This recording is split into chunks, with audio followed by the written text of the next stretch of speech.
Disclosure. I do not care what other people do with their faces. It's your prerogative whether you accept certain societal conditioning. We all do at some point. I'm just using trends to call out hypocrisy in Blackistan. Obviously, not all, but enough to call for conversation.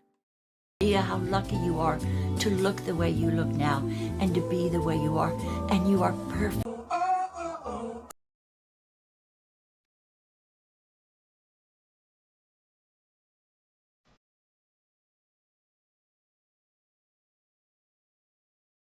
Hey everybody, welcome back to my channel, and if it's your first time watching, welcome. I'm so happy you're here for the conversation. In this video, I wanted to speak on how insidiously acceptable featurism is, especially within the dynamics of Black women. Because as you can see in the intro videos, Black women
to a white audience. There's nothing wrong with pointing that out, and this is coming from a dark-skinned person who benefits from featurism. People have pointed out how my nose is slim and how they wish their nose was slimmer. A lot of people in the black community hate their features. These women's features are still very much African, and they're still very much black women, though. No one is denying that.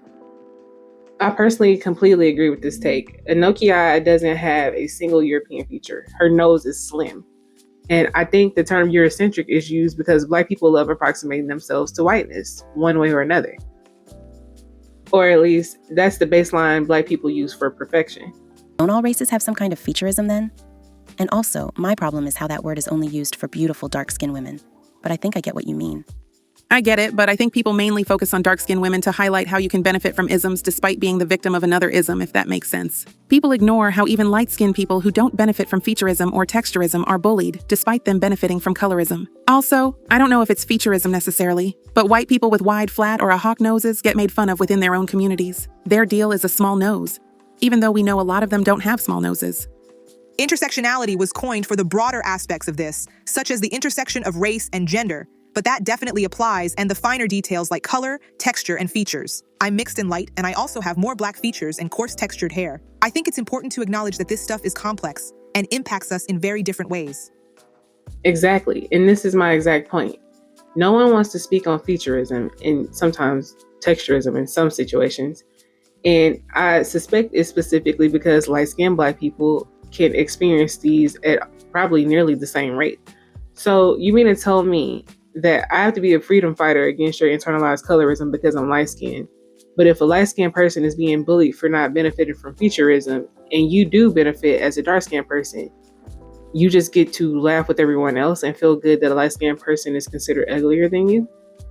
So it's not your job as a person with a privilege to make sure that people understand there's beauty in all features, just like I have to promote beauty in all shades. How hypocritical. Would a dark-skinned woman who looked like Meg the Stallion, Ice Spice, or Glorilla be called pretty by most black folks? If the answer is no, that is the reason why. Folks are much harsher on the looks of dark-skinned black women. I think some people cannot for the life in them fathom that a DSBW is pretty without bringing up a random excuse. Exactly. They think it's pro-black women when it's actually anti-black women. It's not anti-dark-skinned black women. It's anti-black in general, because they're suggesting that the only saving grace these women have are their skin tones. They've absolutely called all of these women ugly before, which means it has nothing to do with skin tone and is everything to do with featurism.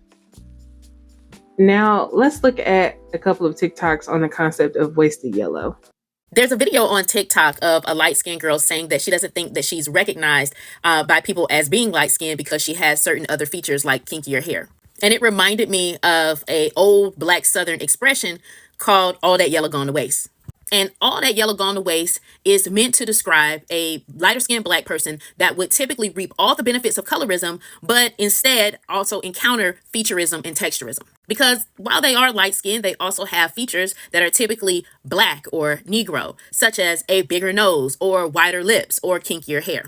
And so all that yellow gone to waste simply just describes the intersections of lighter skin, blackness, featurism, and texturism. It's just a really interesting conversation because you shouldn't want to aspire to get the benefits of colorism. I'm not saying that that's what this TikToker is doing, but on the same end, it's also this recognition that there are even layers to the colorism that people seemingly benefit from or don't benefit from. I did a video earlier on the term all that yellow gone to waste, and a number of people were talking about how they are tired of this subject and that we should lay it to rest in terms of discussing colorism, light skin, dark skin. And I would love to be inclined to agree, but the problem is there are real life consequences to texturism, to featurism, and to colorism. Just think about the reverse of all that yellow gone to waste is pretty for a dark skin girl. And I know a lot of younger folks are probably more familiar with that statement. And what pretty for dark skin is doing is highlighting that some people can see what would be perceived as beauty, certain features that are perceived as beautiful, whether they be aligned with European constructs or not. But the for dark skin girl part puts a limit on that perceived beauty because the dark skin makes you inherently ugly in their eyes. So let me be clear, because I know a lot of the things in here are referring to a quote unquote they. And by they, they're referring to the overarching white supremacist structure we live under. However, I don't really take that into consideration because even with us living under that structure, Black people are very siloed, right? we're so siloed to the point that we've proven over and over again that in our little, bubbles, we create our own culture. So, not saying that white culture is not ever going to affect us or influence us, but we are very deliberate about what we pick and choose to influence us. Like even like with cuisine, right? We are very specific about, our cuisine, but there are several things in white America that we're just like, nah, fuck that, we're not gonna eat that shit. Right. So to me, we're very picky and choosy about what we take from they. So while we don't interact with them on a micro sense and just more in like a macro sense, we still somehow manage to adopt their beauty standard. So based on these Reddits and videos, it feels like there's an underlying inferiority complex that some dark-skinned women have about their skin tone sometimes that makes them feel that quote unquote pretty for dark skin has to actually do with skin tone. To me, it's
remember I broke my nose as a child and remember how upset my mom was. And I remember her looking very concerned and asking the doctor, would it change the shape of my nose? And now I know why. So we can be honest about it. We place a stigma on having stereotypically African/Black shaped noses, i.e., wider, more prominent nostrils or flatter, rounder nasal tips. But we all know Black noses come in all shapes and sizes. But I think the disdain is toward any shape that has overtly ethnic characteristics. Again, proof of this is light-skinned women with stereotypically Black features being called ugly. I don't think it registers as featurism because it's aimed at a person who might benefit from colorism at some point, and that may lead to the light-skinned person's perceived ugliness to be ignored. Hence, are you pretty or just light-skinned? That suggests that light skin is pretty, but Black prominent Africanoid features are not, especially if it's your nose.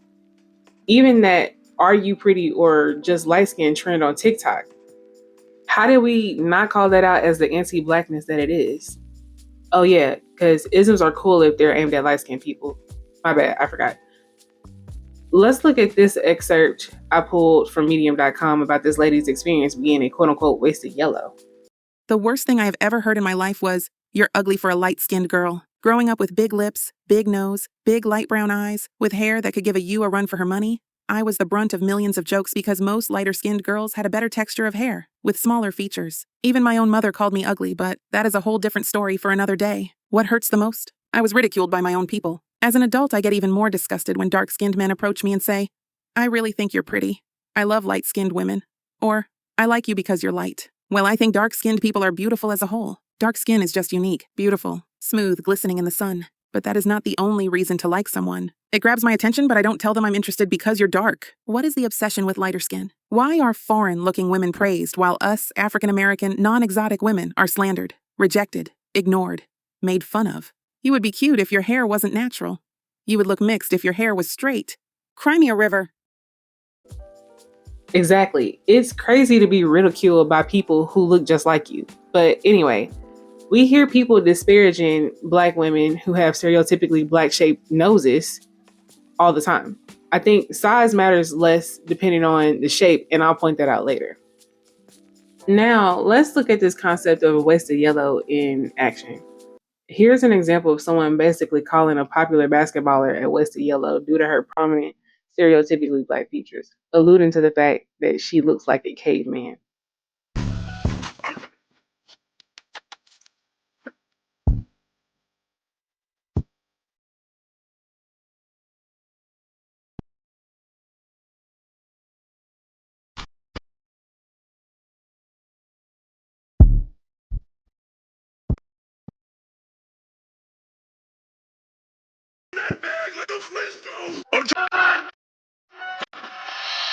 But where is she ugly? Even with prominent features, she has facial harmony and a symmetrical face. So we know what it is. Because why would you say she needs to have her light skin card revoked when she's damn near a white passing skin tone? She does have a very unique lip shape and wide set mouth, but we know why they're saying that she should have her light skin card revoked. It's because the shape of her nose. And then someone had the nerve to say Black people don't look like this. Lies. I know 10 people, men and women, that look just like her, and I bet her Black parents does too. Wow, would you look at that? Her whole light-skinned family has those exact same features. Nasal featurism isn't just to shame women who have a combo of conventionally unattractive features. It's also used to humble women who generally benefit from lookism even with their ethnic features, which just reinforces my point. We need to start calling out featurism no matter who it's aimed at. It's anti-Black either way. I saw this post and thought she had a point. There's really not a lot of representation of beautiful women with big noses in the media, and I just want to say baddies with big noses, like, that's a thing, and you shouldn't change yourself for standard. And because of that reason, I don't think I'll get work done. Like, I just feel like there needs to be more representation of beautiful women with a hunker, you know?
Nose contouring is a popular makeup technique which involves shading and highlighting to create the illusion of slimmer features.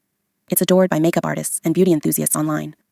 As a Black woman, though, with a naturally wide bridge nose, it used to stir up a sense of shame in me. For years, we have been conditioned to believe that narrow noses are desirable and more attractive. Throughout history, the daintiest features were admired on the faces of movie stars, like Audrey Hepburn, Grace Kelly, and other classic, white beauties. The Black actresses who managed to break into the movie industry during this era typically had Europeanized features too. Think Dorothy Dandridge and Lena Horne, whose appearances were deemed more palatable in an unaccepting society. Since then, Black women have been influenced to strive towards Eurocentric beauty standards. Some stars have even been encouraged to go as far as cosmetic surgery to change the shape of their noses permanently. Nose contouring is a popular makeup technique which involves shading and highlighting to create the illusion of slimmer features. It's adored by makeup artists and beauty enthusiasts online.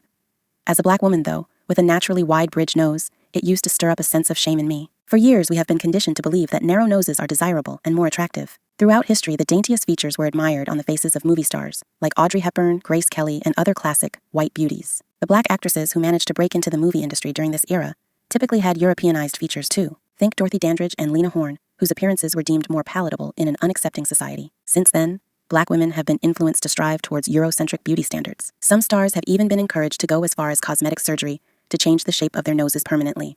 People of all backgrounds dabble in nose contouring, but the many Black women I've seen gravitate to the trend feels harmful to me. Why? This nose-focused beauty standard is rooted in white beauty ideals. The slimming technique has prompted many Black women, including me, to attempt to sculpt and slim down our features. The connotations are sinister. The suggestion is that this is the only acceptable way we can present ourselves online or in real life. It's a saddening regulation to live by. Head to TikTok and Instagram, and you'll spot countless makeup tutorials posted by Black women under the hashtags #JazzMelanin Makeup and Black Girl Makeup. Plenty of these tutorials show Black women applying harsh, light concealer to their nose bridges in a bid to tweak and conceal their natural features. Countless non-Black beauty influencers such as Patrick Starr and Carly Bible also practice nose contouring, and as a result, the technique became a vital part of my makeup process. I would shade around my wide bridge and cocoon my broad tip with light concealer lines, copying the meticulous procedure step by step. In all honesty, it left me disappointed. My nose looked alien on my face.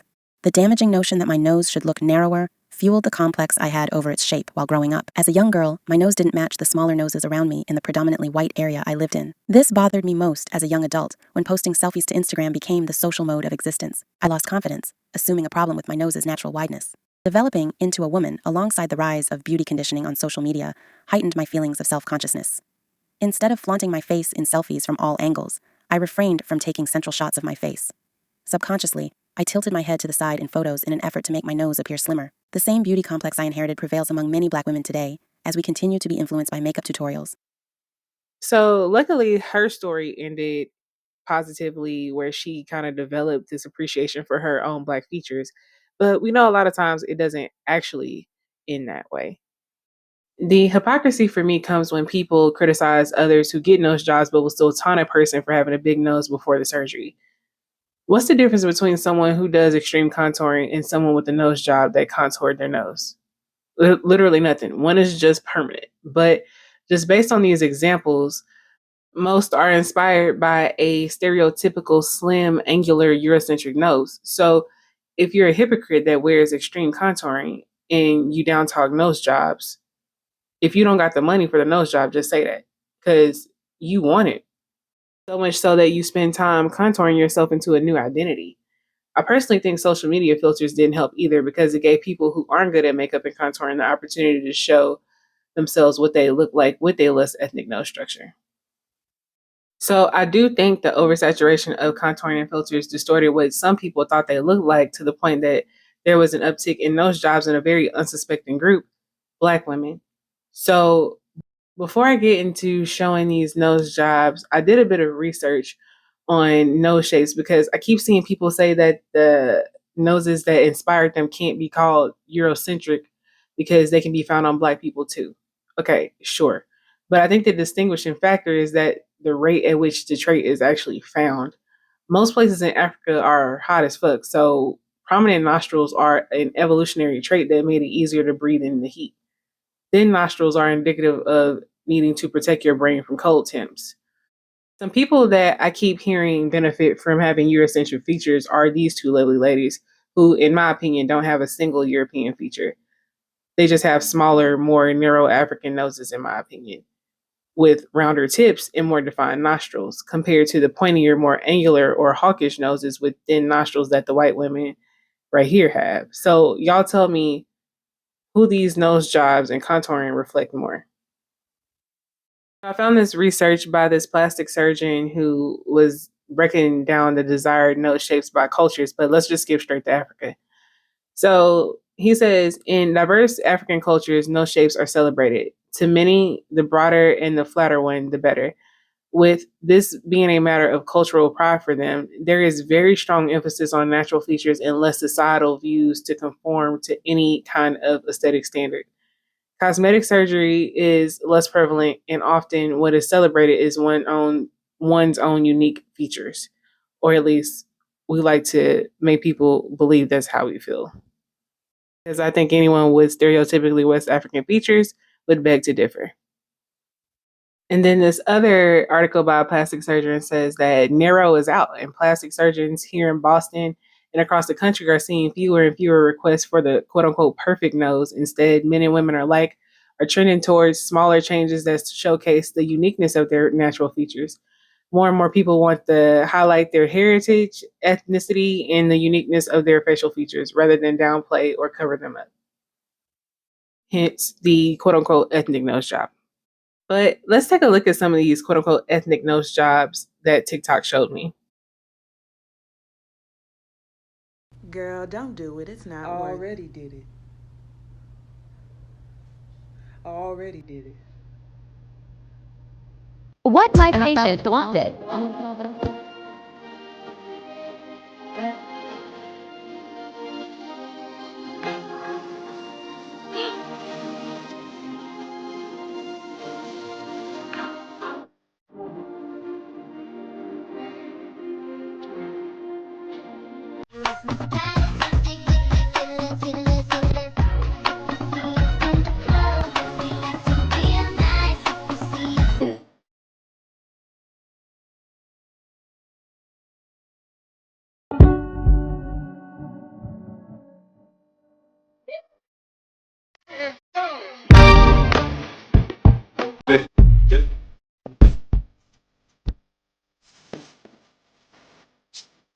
I don't ever slow up, no I don't take shit. I got no love for the fakeness. If you wanna play tough and wanna hate this, I'll always show up. I don't have The way you feel. One kiss is all it takes. Falling in love with me. Let's go. Welcome to the main event. Brand G. Dance. Yeah. We don't take offense.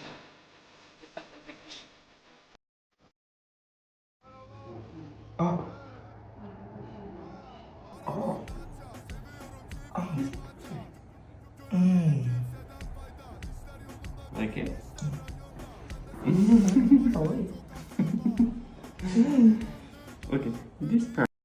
I don't think these nose jobs are very ethnic. Well, maybe not this one. I think whoever her doctor is, 10 out of 10. He did a great job.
So why gaslight someone out of making a change to their appearance